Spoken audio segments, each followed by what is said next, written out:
Hello everyone, मैं दीपांशन paramedical विज्ञान में आप सभी का स्वागत करता हूं। स्टूडेंट्स, आज का हमारा टॉपिक है पीसीओडी, पीसीओएस या फिर पीएमओएस, जिसको हम आजकल टर्म यूज कर रहे हैं पीएमओएस। तो ये क्या होता है, इसके बारे में अच्छे समझने वाले हैं आज के लेक्चर में।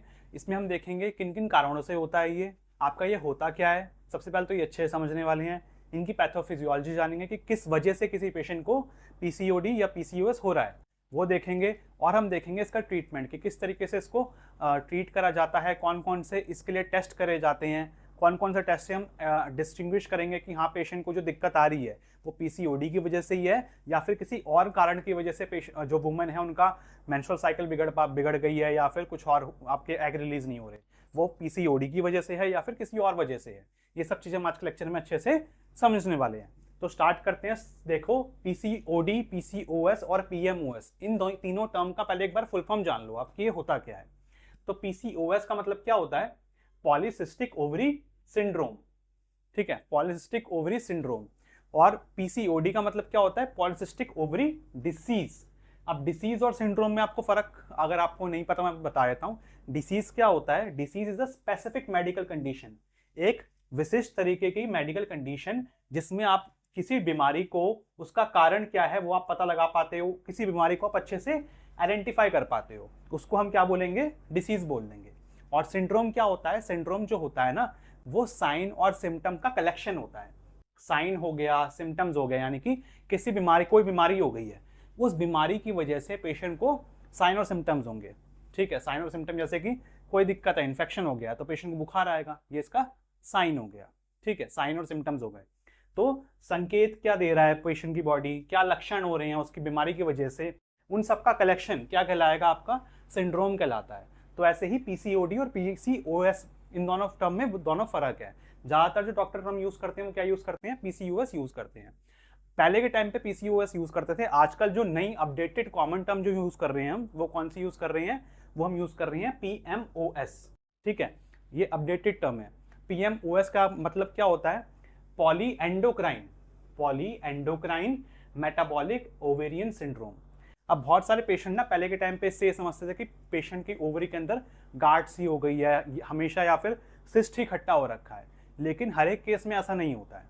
जरूरी नहीं है कि आपको पीसीओडी या पीसीओएस है तो आपके ओवरी के अंदर सिस्ट खट्टी ही हो रखी है या फिर सिस्ट है ही है, जरूरी नहीं है। ठीक, कुछ वुमेन्स में हो भी सकती है कि सिस्ट हो सकता है, कुछ में ना भी हो। ठीक, तो इसी वजह से उसको क्या बोल दिया हमने, नई टर्म क्या दे दी? Poly endocrine. एंडोक्राइन हार्मोन जो है उसकी वजह से जो मेटाबॉलिक डिसऑर्डर हो रहा है, पेशेंट को मेटाबॉलिज्म में चेंजेस हो रहे हैं, जिसकी वजह से क्या हो रहा है? पीरियड्स इरेगुलर हो रहे हैं, पीरियड्स ढंग से हो नहीं रहे हैं, ओवरी से एग रिलीज नहीं हो रहा, कंसेप्शन में दिक्कत आ रही है, प्रेगनेंसी कंसीव करने में दिक्कत आ रही है, ये सब चीजें हो रही हैं। तो इसकी वजह से हमारी अपडेटेड टर्म ये दी गई, poly endocrine metabolic ovarian syndrome. Okay, तो देखो अब इनके बारे में एक एक करके समझ लेते हैं। सबसे पहले देखो पीसीओडी क्या है। इन पीसीओडी द ओवरी में प्रोड्यूस मल्टीपल, काफी सारे इमेच्योर या फिर पार्शियली डेवलप्ड फॉलिकल्स। ओवरी क्या करती है? फॉलिकल्स प्रोड्यूस करती है। ठीक है, हर महीने, हर मासिक चक्र में, पीरियड्स के दौरान, जब पीरियड्स मतलब कि वुमेन्स में क्या होता है कि वो फॉलिकल्स बनाती है ओवरीज। तो अब इसमें क्या होगा ना, ओवरी क्या करेगी? मल्टीपल, बहुत सारे, या तो इमेच्योर फॉलिकल्स बनाएगी या फिर थोड़े से डेवलप्ड फॉलिकल्स बनाएगी, जो कि थोड़े से ही डेवलप होंगे, पूरे डेवलप नहीं होंगे। और वो क्यों हो रहा है? वो आपका हो रहा है क्योंकि जो ओव्यूलेशन है, ओव्यूलेशन मतलब कि जो ओवरी से हर महीने एग रिलीज होता है, ये जो ओवरी है, ये ओवरी है, ओवरी से हर महीने क्या होगा? एक एग रिलीज होगा। ये एग रिलीज नहीं हो पा रहा है। ठीक, ठीक है, ओव्यूलेशन जो है वो अपना डिस्टर्ब हो रखा है। एंड दीज फॉलिकल में एक्यूमुलेट इन द ओवरीज। और ये जो फॉलिकल्स हैं, ये जो फॉलिकल्स हैं जो बना रही है ओवरी, ओवरी के अंदर ये फॉलिकल्स खट्टा हो गए हैं क्योंकि एग रिलीज ही नहीं कर रही है ओवरी। तो कहाँ रहेंगे? ओवरी के अंदर ही रहेंगे, खट्टे हो जाएंगे। जैसे कि आप ये देखो, ये देखो नॉर्मल में क्या हो रहा है, नॉर्मल केस में क्या हो रहा है, नॉर्मल ओवरी में कि आपका फॉलिकल बन रहे हैं, मैच्योर हो रहे हैं। ठीक है, फॉलिकल बनना चालू हुआ, प्राइमरी, फिर मैच्योर बना, उसके बाद आपका ओव्यूलेशन हो गया, यानी कि एग रिलीज हो गया। एग फिर आपका फैलोपियन ट्यूब में चला गया। एग रिलीज ही नहीं हो रहा। एग रिलीज नहीं होगा तो क्या होगा? ये फॉलिकल्स जो हैं वो इधर खट्टा होने लग जाएंगे। ठीक है, ये जो फॉलिकल्स हैं इधर मैच्योर फॉलिकल्स या फिर इमेच्योर फॉलिकल्स इधर आके इकट्ठा होने लग गए, वो इकट्ठा होने लग गए, फिर आगे कॉर्पस ल्यूटियम वगैरह नहीं बना। ठीक, तो इसको हम क्या बोलेंगे, पॉलीसिस्टिक ओवरी बोलेंगे। ठीक, यानी कि इसमें बहुत सारे फॉलिकल्स इकट्ठा हो रखे हैं। बस यही मेन फर्क होता है दोनों में, नॉर्मल ओवरी के अंदर और पॉलीसिस्टिक ओवरी के अंदर, जिसको हम क्या बोलते हैं, पॉलीसिस्टिक सिस्टिक बोल देते हैं। सिस्टिक मतलब, सिस्ट मतलब बहुत बड़ी चीज मत समझो। सिस्ट क्या है, सिस्ट मतलब कि ओवरी के अंदर कुछ फ्लूइड फिल्ड चीजें हैं, मतलब कि कोई पाउच मान लो या कोई फॉलिकल मान लो, उसमें फ्लूइड इकट्ठा हो रखा है, उसको हम सिस्ट बोल देंगे। ओके, अब पीसीओएस क्या होता है? In PCOS hormonal and metabolic abnormalities. अब पीसीओएस, ओएस क्या होता है, एस मतलब सिंड्रोम, सिंड्रोम मतलब कि साइन और सिम्टम्स की बात हो रही है। अब साइन और सिम्टम्स की बात हो रही है तो उसमें क्या होगा, हार्मोनल यानी कि हार्मोन्स की वजह से मेटाबॉलिक एबनॉर्मलिटीज देखने को मिलेंगी, मेटाबॉलिज्म में चेंजेस देखने को मिलेंगे, मोटापा आ सकता है, ठीक है, हेयर ग्रोथ हो जाएगी, ये सब चीज़ें होंगी, हेयर ग्रोथ होने लग जाएगी, मुहासे आने लग जाएंगे, ये सब चीज़ें हार्मोनल चेंजेस और मेटाबॉलिक एबनॉर्मलिटीज होती हैं इसमें, इंक्लूडिंग हाइपर, हाइपर मतलब ज़्यादा, एंड्रोजनिज्म, एंड्रोजन मतलब कि एंड्रोजन एक हार्मोन है जो कि ओवरी द्वारा रिलीज होता है, इसके अलावा एड्रिनल ग्लैंड के द्वारा भी ये रिलीज होता है। एंड्रोजन जो है वो आपका ज़्यादा हो गया है ब्लड के अंदर, ठीक है, इसमें क्या हो गया है, आपका एंड्रोजन जो होगा वो ज़्यादा हो जाएगा ब्लड के अंदर, एंड ओफन इंसुलिन रेजिस्टेंस, और इसके अलावा क्या होगा, इंसुलिन रेजिस्टेंस भी होगा। इंसुलिन रेजिस्टेंस बहुत ज़्यादा मेन रोल प्ले करता है पीसीओडी या पीसीओएस में। तो ये इंसुलिन रेजिस्टेंस क्या है? इंसुलिन रेजिस्टेंस देखो आप इस तरीके से समझो कि आपका जो बॉडी है वो ना आपका ग्लूकोज इनटेक करती है बॉडी, या फिर हम बोल सकते हैं सेल जो है या टिश्यू है वो सेल को ग्लूकोज को ले रही है, ग्लूकोज को कंज्यूम कर रही है। ठीक, अब ग्लूकोज वो कंज्यूम नहीं कर पा रही, क्यों? क्योंकि इंसुलिन रेजिस्टेंस हो चुका है बॉडी के अंदर। तो इंसुलिन रेजिस्टेंस की वजह से क्या होगा, ग्लूकोज कंजम्पशन नहीं हो पाएगी। ठीक, ग्लूकोज कंजम्पशन ना हो पाना बॉडी के सेल्स द्वारा, इसी को हम इंसुलिन रेजिस्टेंस कहते हैं। Can interfere with normal follicular development and ovulation. अगर इंसुलिन रेजिस्टेंस होगा तो क्या होगा, आपका जो फॉलिकल्स हैं वो ढंग से नहीं डेवलप हो पाएंगे। जैसे आपके इसमें फॉलिकल्स डेवलप हो रहे थे ना, जैसे मैंने आपको बताया था, इसमें क्या हो रहा है, आपके धीरे धीरे करके फॉलिकल्स जो हो रहे हैं वो मैच्योर हो रहे हैं, डेवलप हो रहे हैं। तो क्या होगा, अगर आपका इंसुलिन रेजिस्टेंस होगा या फिर एंड्रोजन बहुत ज़्यादा हाई हो जाएगा तो क्या होगा, आपका फॉलिकल्स जो होंगे वो ढंग से डेवलप नहीं हो पाएंगे, और आपका ओव्यूलेशन या फिर एग रिलीज होना है ओवरी से वो नहीं हो पाएगा। ओके, पीएमओएस क्या होता है? पीएमओएस क्या है? पीएमओएस जो है उसको हम पीसीओएस के लिए आजकल यूज करते हैं। पीसीओएस पहले यूज करते थे, आजकल हम पीएमओएस यूज करते हैं। ओके, तो आई होप कि आपको इतना क्लियर हो गया होगा इन तीनों टर्म्स के बीच में फर्क क्या होता है, ये है क्या चीज। अब इसके बारे में जरा समझ लेते हैं कि आपका ये कारण क्या होते हैं, किन किन कारणों से ये होता है, क्या क्या रिस्क फैक्टर हैं कि किसी पेशेंट को पीसीओडी या फिर पीसीओएस हो सकता है। तो इसमें सबसे मेन कारण क्या है, आपकी फैमिली हिस्ट्री, कि फैमिली में किसी और को पीसीओएस तो नहीं था, ठीक है, माता पिता को या फिर फैमिली में किसी और को तो नहीं था, जेनेटिक कारण भी है इसका, यानी कि आप ये समझ सकते हो। इसके अलावा इंसुलिन रेजिस्टेंस जो कि इसका मुख्य कारण है, टाइप 2 डायबिटीज, इसमें भी सेम ही होता है कि बॉडी जो है वो ग्लूकोज कंज्यूम नहीं कर पा रही है, ग्लूकोज कंज्यूम नहीं कर पा रही तो पैनक्रियास को लग रहा है कि इंसुलिन बढ़ा दो, इंसुलिन बहुत ज़्यादा हो जाता है इसमें, ठीक है, इंसुलिन रेजिस्टेंस हो जाएगा। इसके अलावा आपका ओबेसिटी, मोटापा जो हो गया या फिर बहुत ज़्यादा वेट हो गया, उस केस में भी हो सकता है। सेडेंट्री लाइफस्टाइल, यानी कि सेडेंट्री लाइफस्टाइल यानी कि आप ज़्यादा अपना बॉडी फिजिकल एक्टिविटी नहीं कर रहे हो, पूरे दिन में बैठे रहते हो पूरे दिन, तो उन केस में हो सकता है। और इसके अलावा अनहेल्दी डाइट, कुछ भी खा रहे हैं, अनहेल्दी चीज़ फूड कंज्यूम कर रहे हैं। फैमिली हिस्ट्री है टाइप 2 डायबिटीज़ की, किसी पेशेंट को फैमिली में क्या हो रखा है, टाइप 2 डायबिटीज़ हो रखा है, तो भी आपका ये हो सकता है। ये सब इसके मेन कारण है। अब इसकी पैथोफिजियोलॉजी समझो कि किसी पेशेंट को पीसीओडी या फिर पीसीओएस कैसे हो रहा है। ठीक, तो देखो सबसे पहले क्या होगा ना, सबसे पहले पेशेंट को होगा इंसुलिन रेजिस्टेंस। क्या होगा, इंसुलिन रेजिस्टेंस डेवलप होगा। सपोज करो किसी पेशेंट की बॉडी में टाइप 2 डायबिटीज है या फिर इंसुलिन रेजिस्टेंस डेवलप हो रखा है, तब क्या होगा, हमारा जो पैनक्रियाज है वो ज़्यादा इंसुलिन रिलीज करेगा। ठीक, ज़्यादा इंसुलिन रिलीज करेगा कि सेल जो है वो कंज्यूम करेगा, ग्लूकोज को कंज्यूम नहीं कर पा रही, क्योंकि ग्लूकोज को जब वो कंज्यूम नहीं करेगा, सेल जो है ग्लूकोज को कंज्यूम नहीं कर रहा, आप खाना खा रहे हो, ग्लूकोज तो ब्लड के अंदर है ना, अब ग्लूकोज के लेवल को मेंटेन करना है, बॉडी को ग्लूकोज के लेवल को बैलेंस करना है। तो बैलेंस करने के लिए तो पैनक्रियाज तो इंसुलिन बनाएगा ना। अगर ब्लड में ग्लूकोज ज़्यादा हो रहा है तो उसको कम करने के लिए इंसुलिन तो बनाएगा पैनक्रियाज। तो पैनक्रियाज क्या करेगा, इंसुलिन ज़्यादा प्रोड्यूस करना चालू कर देगा। उसको हम क्या बोलेंगे, हाइपर इंसुलिनीमिया कहेंगे। हाइपर मतलब ज़्यादा, इंसुलिन ईमिया यानी कि ब्लड के अंदर इंसुलिन का लेवल बढ़ गया है। अब क्या होगा, अब इंसुलिन जब ज़्यादा हो जाएगा ना तो उसकी वजह से क्या पड़ता है, ओवरी पे इफेक्ट पड़ता है। ओवरी क्या करेगी, आपका एंड्रोजन हार्मोन रिलीज करना चालू कर देगी ज़्यादा। एक्सेस मतलब ज़्यादा, ओवरी करेगी produce androgen hormone. Androgen hormone ज़्यादा रिलीज होगा, ब्लड के अंदर ज़्यादा हो जाएगा, तो उसको हम क्या बोलेंगे, हाइपर एंड्रोजनिज्म कहेंगे। ठीक है, हाइपर मतलब ज़्यादा, एंड्रोजन हार्मोन ब्लड के अंदर हो गया है। अब हाइपर एंड्रोजन हार्मोन की होने की वजह से क्या होगा, आपके जो फॉलिकल्स की डेवलपमेंट है वो ढंग से नहीं हो पाएगी। जितने आपके फॉलिकल्स जिस तरीके से मैच्योर होने चाहिए थे, डेवलप होने चाहिए थे, फॉलिकल्स आपके अच्छे से डेवलप नहीं होंगे। फॉलिकल्स डेवलप नहीं होंगे तो हो सकता है कि पेशेंट को जो एग रिलीज होने का टाइम है वो चेंज हो जाए। ठीक है, इर्रेगुलर ओव्यूलेशन हो, कभी कुछ दिन में रिलीज हो रहे हैं, कभी किसी टाइम पे रिलीज हो रहे हैं, तो इर्रेगुलर हो सकता है। या फिर एनओव्यूलेशन भी हो सकता है। एनओव्यूलेशन मतलब कि ओव्यूलेशन हो ही नहीं रहा है, ओवरी एग रिलीज ही नहीं कर रही है। ठीक है, ये हो सकता है। देन इसके अलावा क्या हो सकता है, अब इससे क्या होगा ना, पेशेंट का जो मेंस्ट्रुएशन साइकिल है, जो मासिक चक्र है, वो बिगड़ जाएगा। कभी कितने टाइम में होगा, कभी कितने टाइम में होगा। ठीक, तो इरेगुलर मेंस्ट्रुएशन होगा वुमन को, और इनफर्टिलिटी भी आ सकती है। ठीक है, क्योंकि एग रिलीज नहीं हो रहा ना, एग रिलीज नहीं होगा तो इनफर्टिलिटी।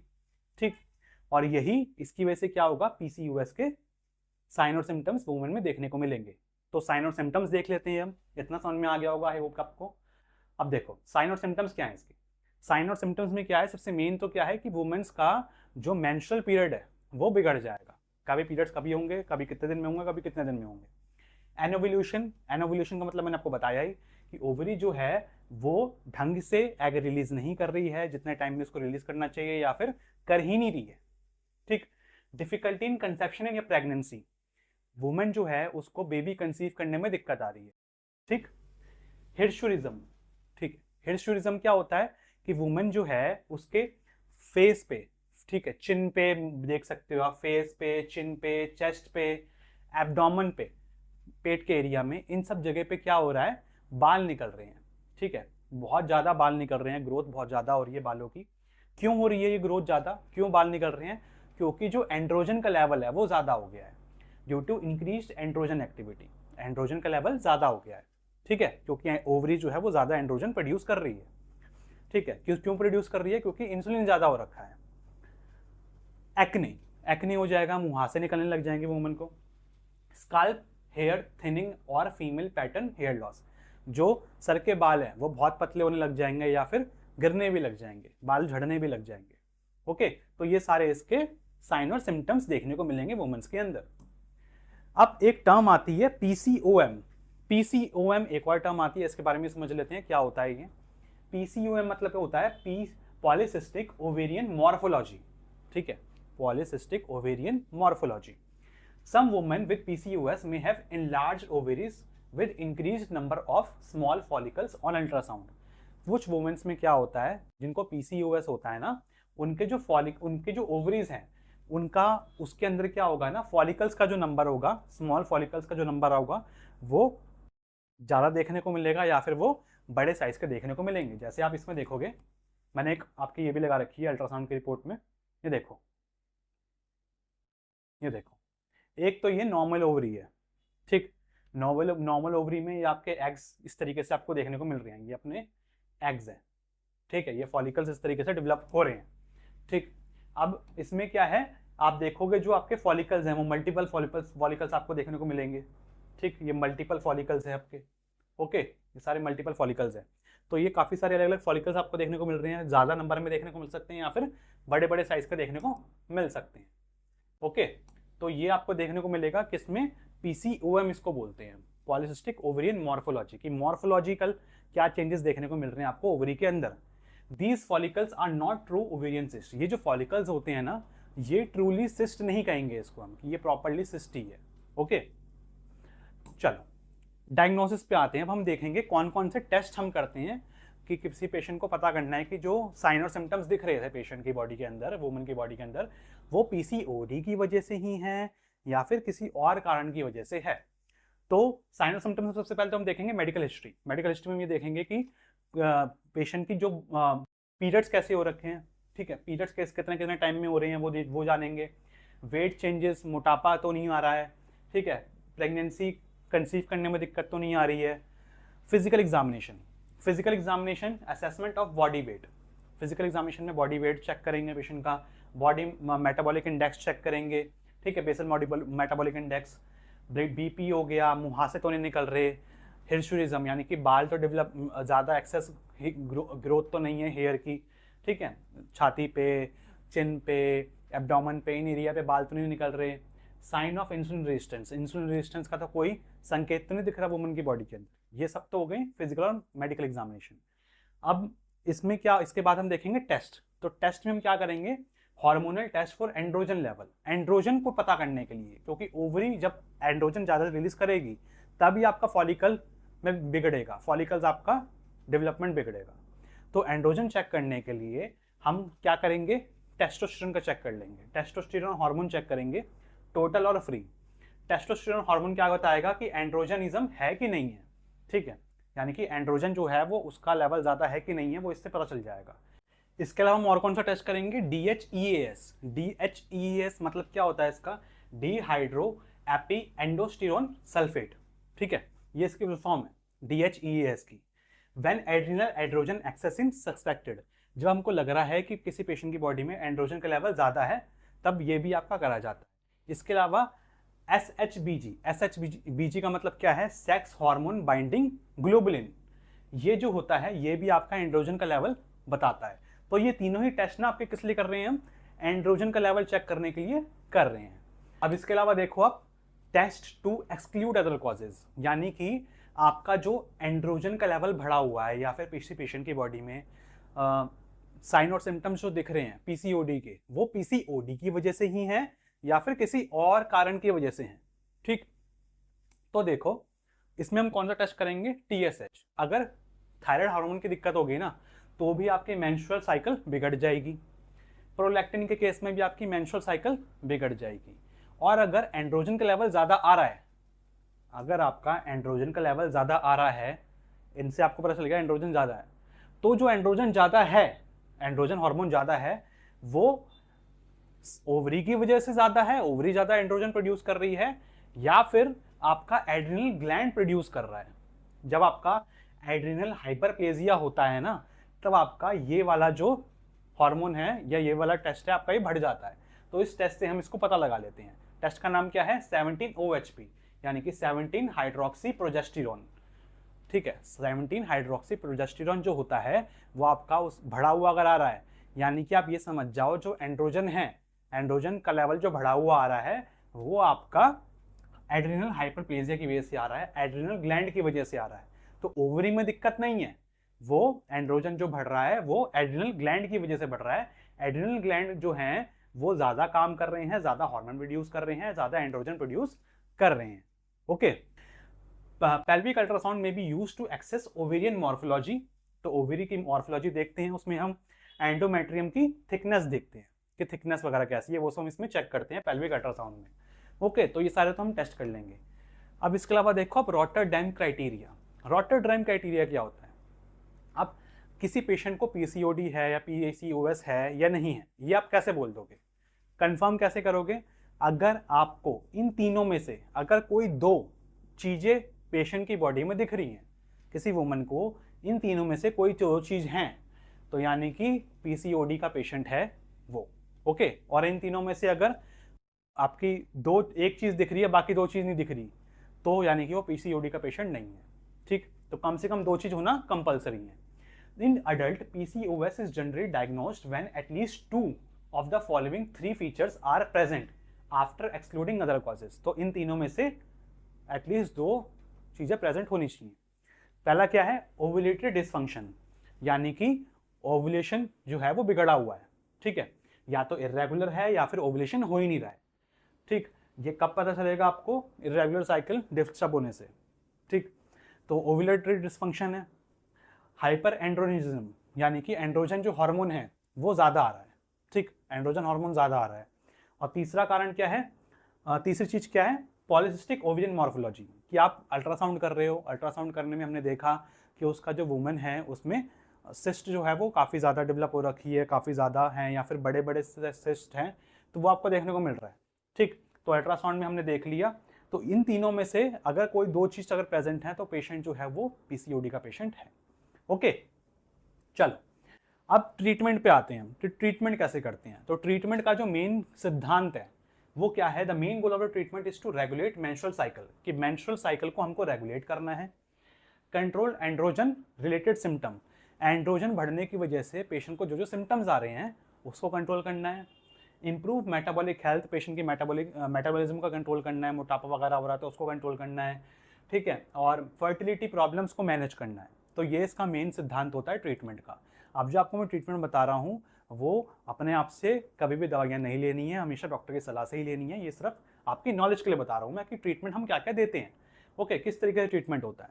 तो देखो इसमें ना सबसे main first line of drug क्या होती है, अगर किसी वुमन को बेबी कंसीव करना है, ठीक है, ओव्यूलेशन नहीं हो पा रहा है, एग रिलीज नहीं हो रहा, तो हम क्या करेंगे, सबसे पहली जो ड्रग देते हैं वो ये देते हैं, लेट्रोजोल, ठीक है। सबसे पहली ड्रग कौन सी देते हैं, लेट्रोजोल टैबलेट, ठीक है। 5 दिन खानी होती है ये, 5 डेज खानी होती है, 2.5 mg से 5 mg की ड्रग होती है ये, 5 दिन खानी होती है। कब खानी होती है, मेंस्ट्रुअल साइकिल के स्टार्टिंग में, जब आपका मासिक चक्र चालू होगा उस टाइम पे हमको ये खानी होती है, ठीक।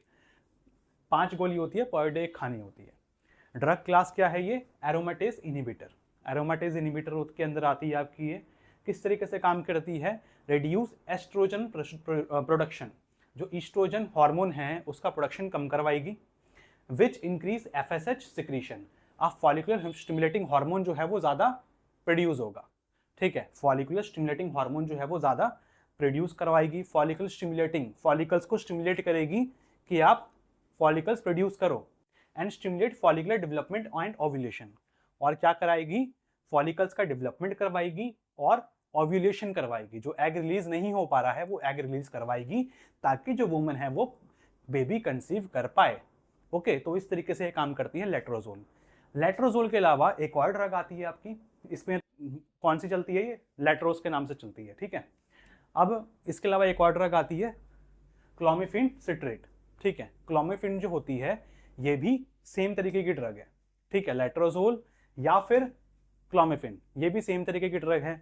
ये भी 5 गोली ले पेशेंट को देते हैं, ठीक है, 5 दिन तक देते हैं, ओके, दिन में एक बार दी जाती है। ये भी क्लोमिफेन जो होता है ना, ये भी सेम आपके ओवुलेशन करने के लिए होता है, कि एग रिलीज करे ओवरी, सेम तरीके की ड्रग होती है ये भी, कि एग रिलीज नहीं हो पा रहा तो एग रिलीज हो। Although letrozole is generally preferred as first line of treatment, लेकिन जो लेट्रोजोल है वो फर्स्ट लाइन ऑफ ट्रीटमेंट वो दी जाती है, ओके।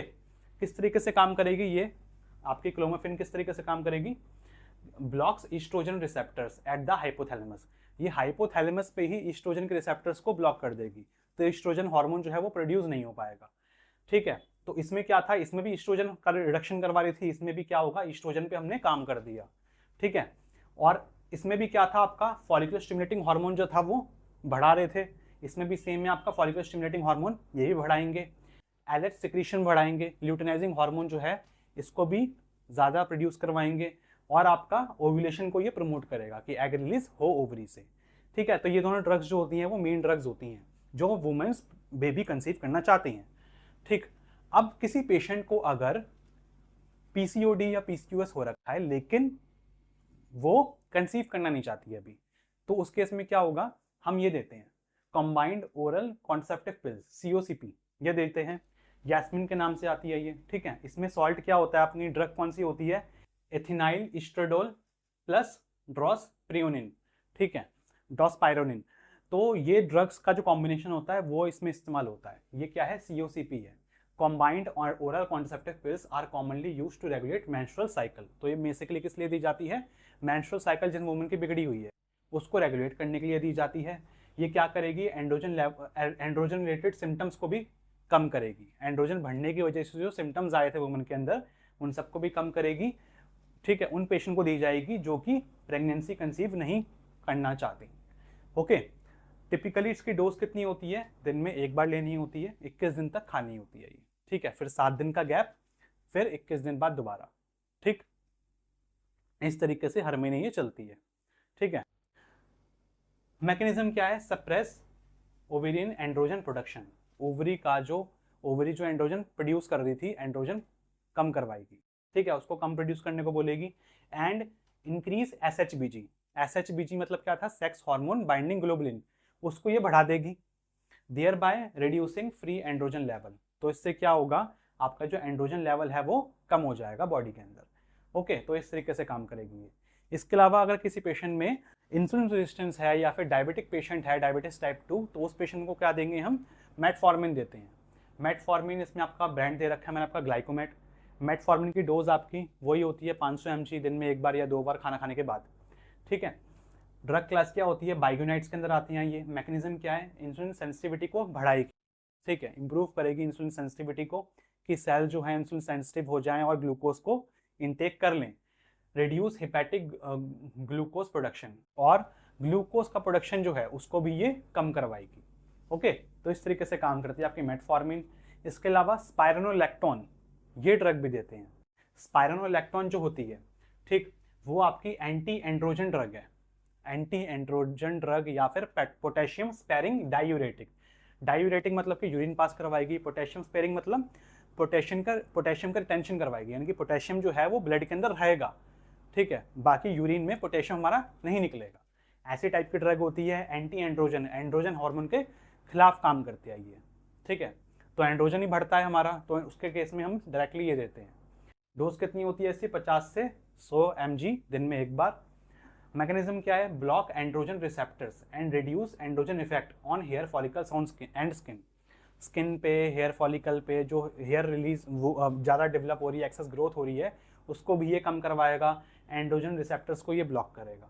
ओके, एंड्रोजन का इफेक्ट भी, एंड्रोजन के सिम्टम्स भी ये कम करवाएगा। स्पाइरोनोलैक्टोन जो होता है वो प्रेगनेंसी के केस में नहीं दिया जाता है। अगर कोई वुमन प्रेग्नेंट है तो उस केस में हम ये नहीं देंगे, क्योंकि ये फीटस को नुकसान पहुंचा सकती है, बच्चे को नुकसान पहुंचा सकती है। एल्डैक्टोन के नाम से अपनी ये मेडिसिन आती है। ओके, तो स्टूडेंट्स बस ये था हमारा आज का लेक्चर आपके पीसीओडी या फिर पीसीओएस के बारे में, पीएमओएस के बारे में। आई होप कि आपको सब कुछ अच्छे से क्लियर हो गया होगा। अगर आपको वीडियो अच्छी लगी हो तो वीडियो को लाइक करना, क्लासमेट्स के साथ वीडियो को शेयर करना, और एक अपना प्यारा सा कमेंट कर देना। हाइप का ऑप्शन हो तो हाइप कर देना। ओके, तो मिलते हैं बहुत जल्दी नेक्स्ट वीडियो में, तब तक के लिए बाय बाय।